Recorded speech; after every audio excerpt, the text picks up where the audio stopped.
आसमानों और जमीन और जो कुछ इन दोनों में है सबका मालिक हूं, बशर्ते कि तुम लोग यकीन करने वाले हो।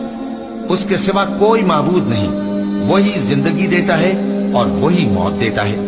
वही तुम्हारा और तुम्हारे पहले बाप दादों का परवरदिगार है। लेकिन ये लोग शक में पड़े खेल रहे हैं। तो उस दिन का इंतजार करो कि आसमान से साफ धुआं निकलेगा जो लोगों पर छा जाएगा। ये दर्द देने वाला अजाब है। उस वक्त वो कहेंगे कि ऐ परवरदिगार, हमसे इस अजाब को दूर कर, हम ईमान लाते हैं।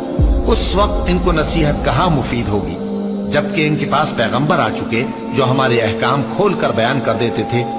फिर इन्होंने उनसे मुंह फेर लिया और कहने लगे, ये तो सिखाया पढ़ाया हुआ है, दीवाना है। हम तो थोड़े दिनों अजाब टाल देते हैं, मगर तुम फिर कुफ्र करने लगते हो। जिस दिन हम बड़ी सख्त गिरफ्त करेंगे तो बेशक इंतकाम लेकर छोड़ेंगे।